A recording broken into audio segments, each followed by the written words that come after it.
amongst them. You value them for the food they provide for millions of people the world over. You value them for the protection they give coastlines. Yes! If we think of the Great Barrier Reef, we put value in $6 billion into our economy each year. 63,000 jobs. And that almost indescribable joy you get when you visit somewhere like the Great Barrier Reef. But our governments are doing a bad job of protecting the Great Barrier Reef. UNESCO is currently deciding whether or not to declare the Great Barrier Reef World Heritage Area in danger. This will be a terrible result for us. The results of the long-term monitoring program show that we've lost 50% coral cover in the last 27 years on the Great Barrier Reef. If this is world's best practice management, it's not working and we need to reconsider it. Reefs are really vulnerable to climate change in many ways, but our governments are pretending that climate change doesn't exist. But it does.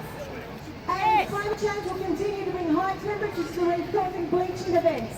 In 1998, we lost 16% of the world's corals in Stop weather modifications!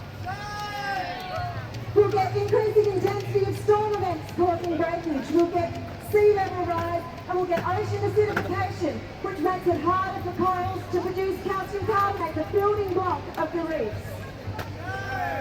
Just because our politicians don't believe in these changes, it doesn't mean they're going to go away. Climate change effects on reefs are going to stay and they're going to get worse and worse. So what can we do? If we want to save the Great Barrier Reef, we must reduce emissions dramatically and we must do it now. Yes! We must find politicians who are willing to do that. We need to keep the resilience of the reef as high as we can. What that means is we need to keep the conditions around the reef as good as possible. We need to improve water quality. We need to avoid overfishing. We need to keep maintaining protected areas. We do not want politicians who are going to industrialise the Great Barrier Reef coastline. We don't want huge port developments that are going to dump millions of tonnes of dredge steel in the water. Get an eye poked out in a minute. We don't want politicians who are going to open the Galilee Basin to coal mines. In the emissions equal to the 7th largest emitting country in the world. We do not want that. What we want are politicians who can fix the very broken environmental approval process we have in this country. Make the billionaires pay tax! Developments like Abbott Point Port development should never be approved. The science is clear. The science is telling us it should not go ahead.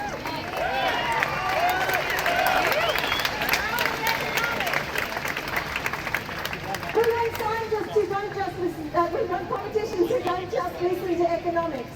We want politicians who listen to the science.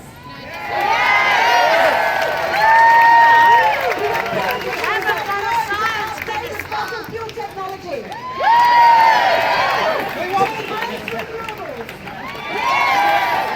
To really prioritise the environment and understand the services it provides to all of us. But politicians will not change what they're doing unless they won't be elected unless they do. Unless they lower their wages and accept it. What this means is, Then they'll give a shit. but we need to tell them, we need to convince them. Not the bloke up the street, not the woman next door. It's us, all of us. If we want to save the Great Barrier Reef, all of us, every single one of you needs to tell those politicians. We need to tell them until their phone lines jam with overuse. We need to tell them until their inboxes are full. We need to tell them until their letterboxes are overflowing. And then we need to tell them again